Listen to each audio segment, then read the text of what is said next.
Hey everyone, it's Jason. Welcome to another Funkoverse unboxing video for the DC set number 1.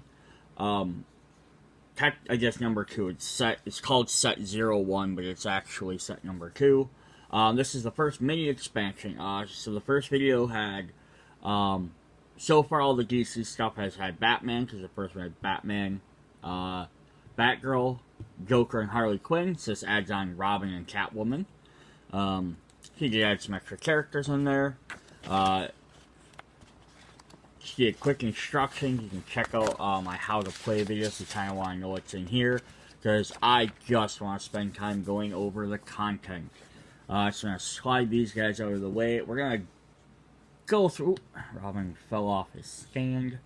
We're just going to quickly go through the stuff that comes in all the boxes. So you're going to get your 6 dice. With your challenge side, defense side, and of course your exclamation point side. You're going to get your exhausted tokens. There are 6 of those. Sorry, there shouldn't be 6 of those. 1, 2, 3. There should only be 4 of those. I grabbed too many. There are 4 of them. 1 for each of your main characters, 1 for your generic characters. You're going to, of course, get your bases, your black and your white ones. 1 for one team, 1 for the other. Your first player token, which has 1 side for each. Whoops. You're going to get your 2 generic tokens. We have the inmate and the guard. We'll go over them a little bit more in a second here. And then, of course, you're going to get all of your gameplay tokens. So you have your 4 crystals, which have the letters on the back. Those are like your point markers. And sorry, there's a really big glare right where I'm at. We got 2 star point tokens with flags on the back, used for some of the different modes. And we got 3 of the squares that have colors on each side. These are like control spots. And then we get 11 blue point crystals to keep track of who's winning or gaining points. So the other tokens we're going to end up with are your skill tokens for your character. So we're going to have... Why do I only have 3? I should have more than 3. I should have another blue one somewhere, but apparently it fell off. I lost it somewhere. So there should be one more blue one here. Let me just... There it is. It fell off a different pile. So you have 1 for each, 2 for each character. That's what we got for all the common stuff. So then we're going to look at... I'm going to slide you guys off the board. We like to look at the boards next. And then we can look at the character cards.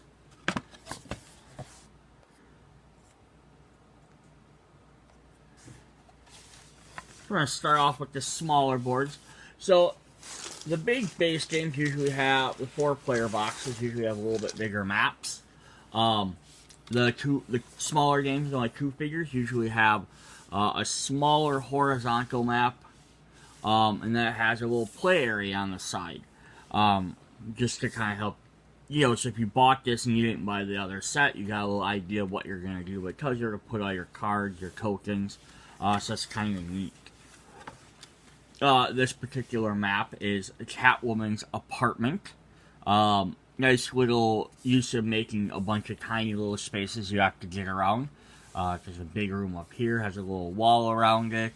There's a wall right there, so there's 2 exits. Big open room, another one like that, an open room on that side. It's essentially reversed on either side, so it's fair. So if you start on one side or the other, you're not running into stuff. We'll look at the details in just a sec. First, we're going to look at what we can do on there. So we'll have the flags mode. So again, this is out. The game's always about trying to get the most points. So basically, you want to do is try and run, get your opponent's flag, get back, or you can interact with the 4-point markers to gain points. Just one way of doing that. And then the other map is leaders. So this is where you set up your secret leaders, and then you get more points for knocking out the higher levels. So if your leader knocks out other leaders, you get 4 points, but then for each lower ranked person that gets knocked out, you gain less points. So your allies knockout leaders, you gain less points, but then if you knock out any regular character knocks out a leader, you gain less, and if allies knock out allies, so on and so forth. So then you can interact with the point markers. Yeah, but kind of neat because you gotta like sneak around. You have little areas you can hide. So definitely interesting for that map. Not gonna spend a ton of time on those. Just gonna be maybe a little bit harder to go through the details, but we'll go through Catwoman's apartment. So I'm guessing this is kind of like her gym, as it looks like, because it has like some bounce beams on there. So maybe that's where she can kind of like practice exercising and doing things like that. Next room over is part of her entertainment type room, or her office. Oh, it's a kitchen, if I just actually look at it. Well, it's just little kitty cookies. So maybe I can... The board wants to fall apart on me the way it's built. Oh yeah, she's got little kitty cookies, she's got some champagne, she's got one of her cats there. You can see she has diamonds littered all over. Which is kind of neat. And if we flip over to the next room over, this looks like her treasure room. She's got some like treasure chest with some cats, different cat toys, her cat costume on the floor, just a bunch of cat themes and jewels everywhere. An Uncle Sam hat for some reason. And then her last room over here on this side is her outside porch. She has a big giant scythe for some reason. I'm not sure why. It made a Scarecrow. But she has some more cat themed stuff, of course. And then just her garden. Probably so Poison Ivy can come over and hang out if she wants. Alright, and then we have a little computer area on that part. You can see cat prints walking across the floor, which is kind of neat. Then we also have her bathroom. She has some dirty boots in there, mud prints on there. Again, more, she has her glasses here. That's kind of cool. Plus all the different, just more cat stuff and more jewelry. Her living room, which again, same thing, just more cat stuff, more jewelry, that type of things. And then finally, the last room of the entire board is just going to be kind of like a little outdoor entryway type place you can hang out. So yeah, kind of neat stuff there. Then if we flip it over, we got the reason why you probably buy this set for a board is we have good old Arkham Items. This takes up the entire map. It has a bunch of different rooms on it. Again, it's symmetrical on either side, but because there's little hallways, you can run around, you can sneak through this one. You can actually sneak through these rooms on the sides. So it's going to have some interesting gameplay value there. So what we have in here is we have territory.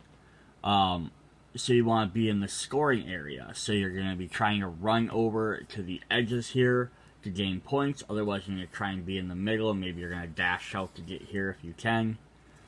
So it's kind of interesting. And then we have control, which kind of works the opposite direction. So you're going to start on the outsides, and then you're going to be trying to sit in these spots and take control of them, and then or run over and get these.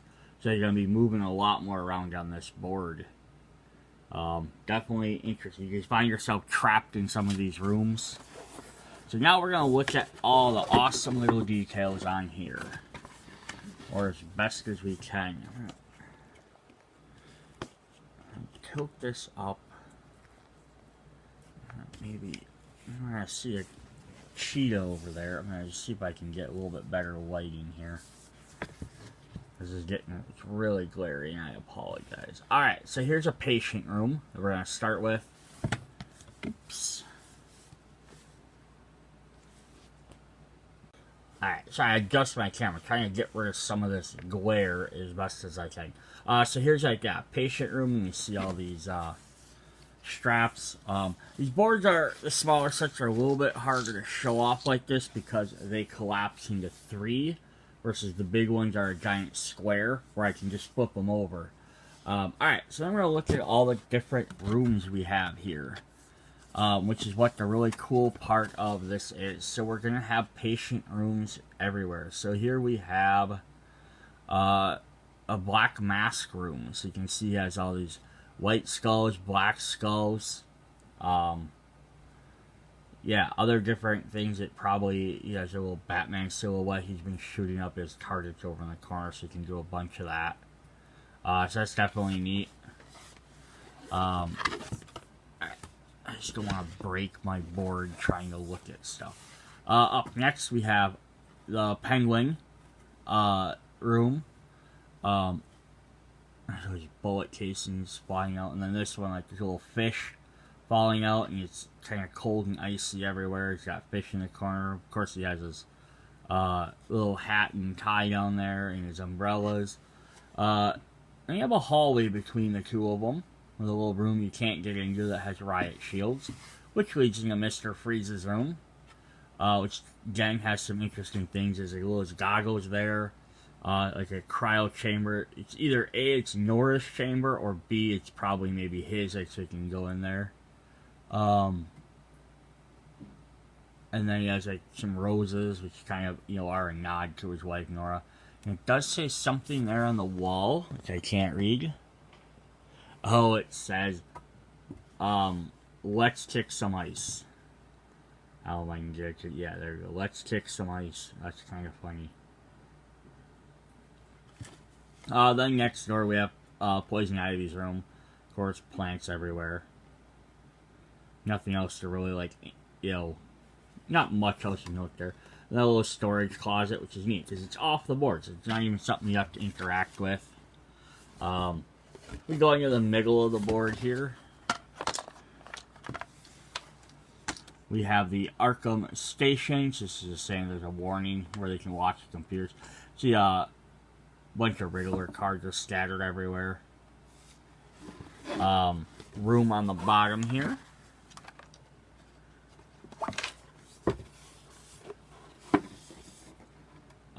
Just again like an office. Have some handcuffs so they can talk to people. They have a top hat in there. A king. Some little donuts. Profiles, stuff like that. Then if we go back to the other side of the board, and we'll go back down the way, and we can look at all of the other inmates' rooms. So there we have just a bunch of newspaper and money. I'm going to assume this is Catwoman, because it keeps saying it's a catastrophe on a bunch of the papers. Otherwise, there's nothing else other than maybe like the purple hue. I don't know if there's really much else to indicate who that's for sure supposed to be. I was trying to see what those little black things were, but you really can't tell. Alright, then the next room we have is, it's all tore up and there's hay everywhere, so that would be Scarecrow's room. He's got a scythe. I kind of like this where there's the hallway, but it's sort of like they dug a tunnel below it. And there's like another maintenance room. And then in the last corner, we have the Riddler's room. So you can tell by all the question marks and the green hue. And then this one has bones and chains. This is probably Killer Croc's room. And then you can see some Joker cards there, so that's kind of a neat little nod. I mean, the money one could also be Joker. There's some Joker cards outside that. It just doesn't really specify one way or the other. Alright, so that's our board. I'm going to fold that up without breaking it. Alright, now let's look at our cards. Of course, we're going to have our two trackers for stuff. You're always going to get those, so even if you... That's just really nice about these little mini sets, is you could buy this one and still play the entire game without ever having to buy the base set. Alright, so we are going to get guards and inmates. Those are our two generic allies, or helpers, or whatever you want to call them. And then we're going to look at Catwoman here, Selena Kyle. So she has some blues and two blues and one gray. So she has second chances challenge. Do a basic challenge. If you lose, do a basic challenge to the same target. So that's kind of neat. So like with maybe someone that for some reason would just potentially do better than you, at least get a second shot. Cartwheel, move forward, limited once per turn. And then she has even the odds. Do a basic challenge. Take an item card from the target, place it on the two of their cooldown trackers. That's kind of neat. She can steal your item. And then her special ability, which she has one defense, which isn't something you see common. Almost all of the characters have two, even like all the generic guys always have two defense with a little shield, and she only has one, so she's a little bit weaker. But I think that's why she can take your items, attack you twice, and move a lot more. It says when Catwoman shifts off the cooldown track, you may place her on any square rival cannot see except your opponent's starting area. And so there's the thing, if someone does beat her because she's a little bit weaker, and she comes back into play, you can put her anywhere that they can't see. So she can start, maybe right next to a tracker or a point marker if she needs to. So that's kind of neat. Let's look at Catwoman here. She's got this neat design with like the bubble glasses, her black suit. I mean, it might not be her most iconic Catwoman outfit, but it's definitely neat. She's also one of the few characters that puts items in their left hand. And then she gets her whip. And as I say, what would Catwoman be without her whip? So her whip is a challenge item. It says this character can do the following as a basic challenge. Range 2, challenge 2. If you win, you may move target 1 space. So yeah, giving her this also would definitely help her out a little bit, because now she has a ranged attack to help her with her defense. She doesn't get right next to guys.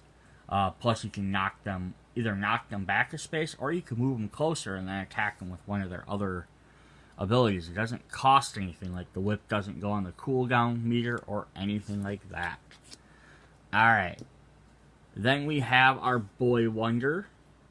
And I'm going to assume, based on the Batman costume, which is his blue and gray one, this is probably this is Dick Grayson. This is the original Robin. Also, I believe with the leggings, it could be Tim Drake, because Tim Drake, I think, was the one that started wearing the leggings, but I'm not for sure. It's Robin, I guess. Unless they give me a Nightwing or an updated one, we'll just have to call it that.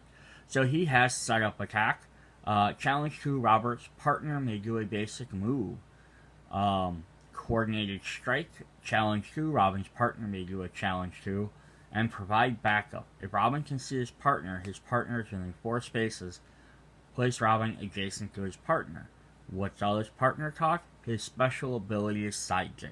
At the start of the game, give one of your allies the partner status card.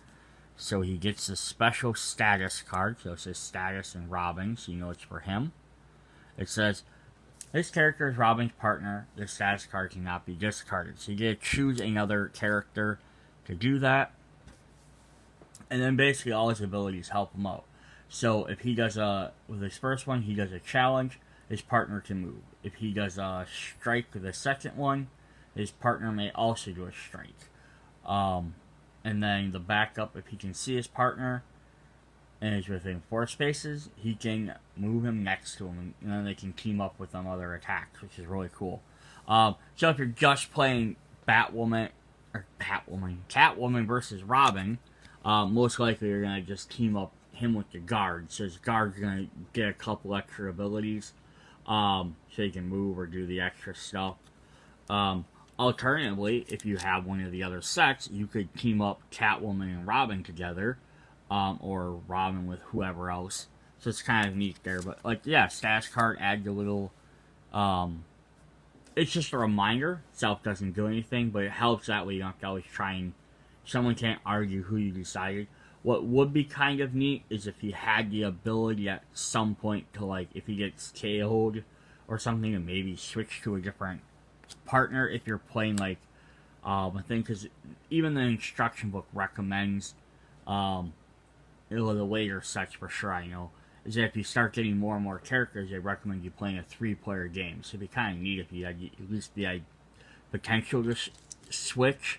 And then some of the sets, there are game modes called, like, our free-for-all. So it's 4 players doing something. And you might have to team up for some reason. So it'd be kind of neat if you could transfer that as a temporary team up. But I'm sure you could, like, make the exception, like maybe say, hey, you have to spend 2 of your tokens, both of your tokens, up to like 2 or 3 or something to like change that. Again, in your board game, do whatever you want. Alright, so that's what we're gonna have for this video. This was the second DC set, which is Robin and Catwoman. See you guys in the next video.